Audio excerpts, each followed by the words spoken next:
Hi friends, Darshan ಪತ್ನಿ ವಿಜಯಲಕ್ಷ್ಮಿ ಜೀವನದ ಕಣ್ಣೀರ ಕತೆ ಗೊತ್ತಾ? ಇವರನ್ನೇ ಮದುವೆ ಆಗಿದ್ದು ಯಾಕೆ ನಟ ದರ್ಶನ್? ಚೆನ್ನಾಗಿ ಓದಿದ್ದ ವಿಜಯಲಕ್ಷ್ಮಿ ದರ್ಶನ್ಗೆ ಹೇಗೆಲ್ಲ ಸಾಥ್ ಕೊಟ್ರು? ದರ್ಶನ್ ಮತ್ತು ವಿಜಯಲಕ್ಷ್ಮಿ ನಡುವೆ ಜಗಳ ಆಗಿದ್ದು ಯಾಕೆ? ಪವಿತ್ರ ಗೌಡ ದರ್ಶನ್ಗೆ ತಟ್ಟಿತ ವಿಜಯಲಕ್ಷ್ಮಿ ಶಾಪ? ಎಲ್ಲವನ್ನೂ ಈ ವಿಡಿಯೋದಲ್ಲಿ ಹೇಳ್ತೀವಿ. ಅದಕ್ಕೂ ಮುನ್ನ ನೀವಿನ್ನೂ ನಮ್ಮ ಚಾನಲ್ಗೆ ಸಬ್ಸ್ಕ್ರೈಬ್ ಆಗಿಲ್ಲ ಅಂದ್ರೆ ಈ ಕೂಡಲೇ ಆಗಿ ಪಕ್ಕದ ಗಂಟೆ ಗುರುತಿನ ಮೇಲೆ ಕ್ಲಿಕ್ ಮಾಡಿ. ವಿಜಯಲಕ್ಷ್ಮಿ ದರ್ಶನ್ ಹಿನ್ನೆಲೆ. ವಿಜಯಲಕ್ಷ್ಮಿ ತಂದೆ ಅನಂತ ಶಯನಂ ನಾಯ್ಡು, ತಾಯಿ ಹೆಸರು ಸುಮತಿ ಅಂತ. ಇವರು ದರ್ಶನ್ ಕುಟುಂಬಕ್ಕೆ ಸಂಬಂಧಿಕರೇ ಆಗಿದ್ರು. ವಿಜಯಲಕ್ಷ್ಮಿ ಓದಿನಲ್ಲಿ ಮುಂದಿದ್ದು ಇಂಜಿನಿಯರಿಂಗ್ ಪದವಿ ಪಡ್ಕೊಂಡ್ರು. ಈ ನಡುವೆ ಇವರು ದೂರದರ್ಶನದಲ್ಲಿ ಟಿವಿ ಆಂಕರ್ ಆಗಿಯೂ ಕೆಲಸ ಮಾಡಿದ್ರು. ಇದಾದ್ಮೇಲೆ ವಿಜಯಲಕ್ಷ್ಮಿ ಮತ್ತು ದರ್ಶನ್ ನಡುವೆ ಪ್ರೀತಿ ಶುರುವಾಯ್ತು. ದರ್ಶನ್ ರ ಮೆಜೆಸ್ಟಿಕ್ ಸಿನಿಮಾ ಸೂಪರ್ ಹಿಟ್ ಆಗಿತ್ತು. ಆರ್ಥಿಕವಾಗಿ ಇನ್ನೂ ದರ್ಶನ್ ಚೇತರಿಸಿಕೊಂಡಿರಲಿಲ್ಲ. 2003ರಲ್ಲಿ ದರ್ಶನ್ ಜೊತೆ ಮದುವೆ. 2003ರಲ್ಲಿ ದರ್ಶನ್ ಮತ್ತು ವಿಜಯಲಕ್ಷ್ಮಿ ಪ್ರೀತಿಯ ವಿಚಾರ ಮನೆಯಲ್ಲಿ ಗೊತ್ತಾಯ್ತು. ಸಂಬಂಧಿಕರೇ ಆಗಿದ್ರಿಂದ ಎಲ್ಲರೂ ಒಪ್ಪಿಗೆ ಸೂಚಿಸಿದ್ರು. ಅದೇ ವರ್ಷ ಮೇ 19ರಂದು ಧರ್ಮಸ್ಥಳ ಮಂಜುನಾಥನ ಸನ್ನಿಧಿಯಲ್ಲಿ ದರ್ಶನ್ ವಿಜಯಲಕ್ಷ್ಮಿ ಹೊಸ ಜೀವನಕ್ಕೆ ಕಾಲಿಟ್ರು. ಸಿನಿಮಾ ರಂಗದ ಗಣ್ಯರು, ದರ್ಶನ್ ಸ್ನೇಹಿತರು, ಕುಟುಂಬಸ್ಥರು ಸೇರಿದಂತೆ ದೊಡ್ಡ ಸಂಖ್ಯೆಯಲ್ಲಿ ಜನ ಮದುವೆಗೆ ಹೋಗಿದ್ರು. ದಂಪತಿಗೆ 2008 ಅಕ್ಟೋಬರ್ 31ರಂದು ವಿನೀಶ್ ಅನ್ನೋ ಮಗ ಕೂಡ ಜನಿಸಿದ. ಮದುವೆಯಾದ ಆರಂಭದಲ್ಲಿ ವಿಜಯಲಕ್ಷ್ಮಿ ಕೆಲಸಕ್ಕೂ ಹೋಗ್ತಿದ್ರು. ದುಡಿದ ದುಡ್ಡು ತಂದು ಪತಿ ದರ್ಶನ್ ಕೈಗೆ ಕೊಡ್ತಿದ್ರಂತೆ. ಹೀಗಂತ ಪವಿತ್ರ ಜೊತೆಗೆ ಮಾತನಾಡುವಾಗ ಅವರೇ ಹೇಳ್ಕೊಂಡಿದ್ದಾರೆ. ಒಟ್ನಲ್ಲಿ ದಂಪತಿ ಖುಷಿಯಾಗೇ ಇದ್ರು. ದರ್ಶನ್ ಕೂಡ ಸ್ಯಾಂಡಲ್ವುಡ್ ನ ಬಹುಬೇಡಿಕೆಯ ನಟರಾದ್ರು. 150 ರೂಪಾಯಿ ಸಂಬಳಕ್ಕೆ ಕೆಲಸ ಶುರು ಮಾಡಿದ ದರ್ಶನ್ ಕೋಟಿ ದುಡ್ಡು ಎಣಿಸೋಕೆ ಶುರು ಮಾಡಿದ್ರು. ಪತ್ನಿಯೊಂದಿಗೆ ಜಗಳ, ಹಲ್ಲೆ, ಜೈಲು. 2011ರಲ್ಲಿ ದರ್ಶನ್ ಮತ್ತು ವಿಜಯಲಕ್ಷ್ಮಿ ದಾಂಪತ್ಯದಲ್ಲಿ ಮೊದಲ ಬಾರಿಗೆ ಬಿರುಗಾಳಿ ಎದ್ದಿತು.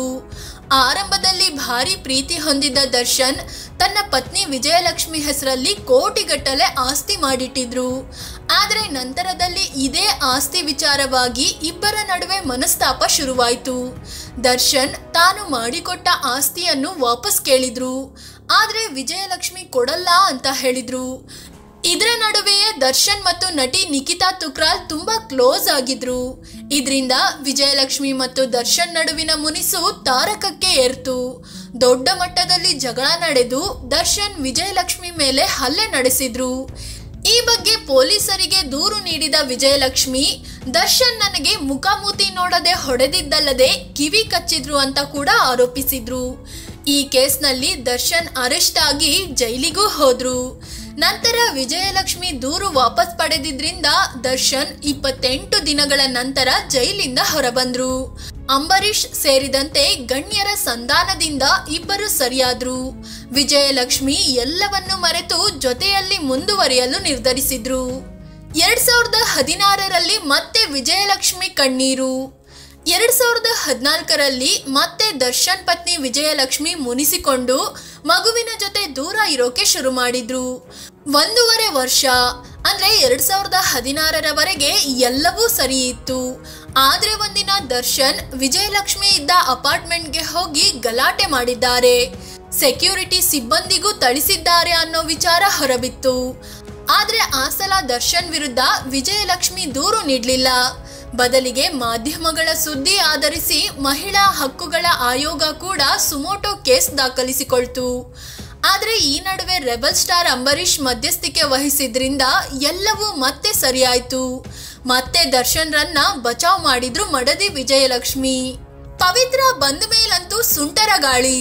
ಹೌದು, ಮೊದಲು ಜಗಳಗಳು ಆಗಿದ್ದು ಮರೆಯಾಗೋ ಅಷ್ಟರಲ್ಲಿ ದರ್ಶನ್ ಮತ್ತು ವಿಜಯಲಕ್ಷ್ಮಿ ಮಧ್ಯೆ ಪವಿತ್ರ ಆಗಮನವಾಗಿತ್ತು. ಮತ್ತೆ ದೊಡ್ಡ ಬಿರುಗಾಳಿ ಎದ್ದಿತು. ಪವಿತ್ರ ಗೌಡ ಮತ್ತು ದರ್ಶನ್ ನಡುವೆ ಏನೋ ನಡೀತಿದೆ ಅಂತ ಎಲ್ಲರೂ ಮಾತನಾಡಿಕೊಳ್ಳೋಕೆ ಶುರು ಮಾಡಿದ್ರು.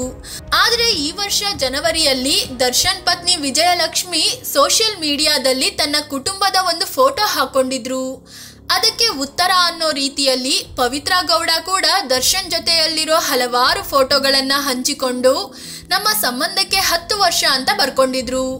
ಇದಾದ್ಮೇಲೆ ವಿಜಯಲಕ್ಷ್ಮಿ ಫುಲ್ ರೊಚ್ಚಿಗೆದ್ದಿದ್ರು. ಕಾನೂನು ಕ್ರಮದ ಎಚ್ಚರಿಕೆ ನೀಡಿದ್ದಲ್ಲದೆ ಪವಿತ್ರ ಗೌಡ ಪತಿ ಮತ್ತು ಮಗಳ ಫೋಟೋ ಕೂಡ ಶೇರ್ ಮಾಡಿದ್ರು. ಇದು ದೊಡ್ಡ ಮಟ್ಟದಲ್ಲಿ ಸುದ್ದಿ ಆಗಿತ್ತು.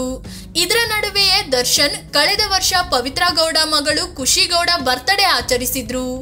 ಖುಷಿ ಗೌಡ ಜೊತೆಗೆ ಡ್ಯಾನ್ಸ್ ಕೂಡ ಮಾಡಿದ್ರು. ಈ ವಿಡಿಯೋವನ್ನು ಪವಿತ್ರ ಗೌಡ ಸೋಷಿಯಲ್ ಮೀಡಿಯಾದಲ್ಲಿ ಹಂಚಿಕೊಂಡಿದ್ರು. ಪತ್ನಿ ಮಗನ ಜೊತೆಗೂ ಡಿ ಬಾಸ್ ಹ್ಯಾಪಿ.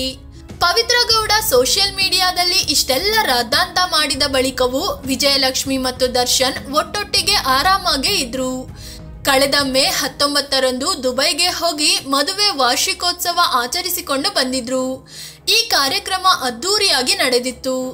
ಇದರಿಂದ ಉರಿದುಕೊಂಡಿದ್ದ ಪವಿತ್ರ ಗೌಡ ಕರ್ಮ ರಿಟರ್ನ್ಸ್ ಅಂತ ಸೋಷಿಯಲ್ ಮೀಡಿಯಾದಲ್ಲಿ ಪೋಸ್ಟ್ ಮಾಡಿದ್ರು.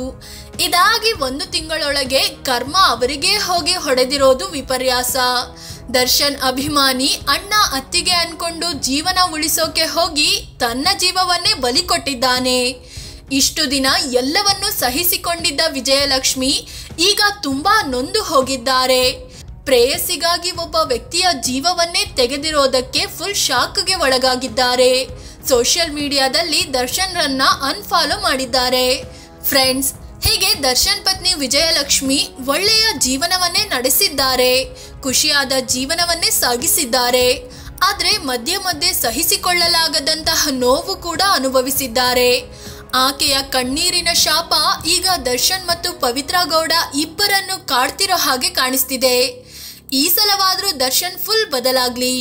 ಪವಿತ್ರ ಗೌಡ ವಿಜಯಲಕ್ಷ್ಮಿ ಜೀವನದಿಂದ ಹೊರಬಂದು ಗೌರವಯುತವಾಗಿ ಬದುಕಲಿ ಅನ್ನೋದು ನಮ್ಮ ಆಶಯ. ಈ ಬಗ್ಗೆ ನಿಮಗೇನ್ ಅನ್ಸುತ್ತೆ ಅಂತ ಕಾಮೆಂಟ್ ಮಾಡಿ ಹೇಳಿ. ಅದೇ ರೀತಿ ನೀವಿನ್ನೂ ನಮ್ಮ ಚಾನಲ್ಗೆ ಸಬ್ಸ್ಕ್ರೈಬ್ ಆಗಿಲ್ಲ ಅಂದ್ರೆ ಈ ಕೂಡಲೇ ಆಗಿ ಪಕ್ಕದ ಗಂಟೆ ಗುರುತಿನ ಮೇಲೆ ಕ್ಲಿಕ್ ಮಾಡಿ. ಧನ್ಯವಾದ.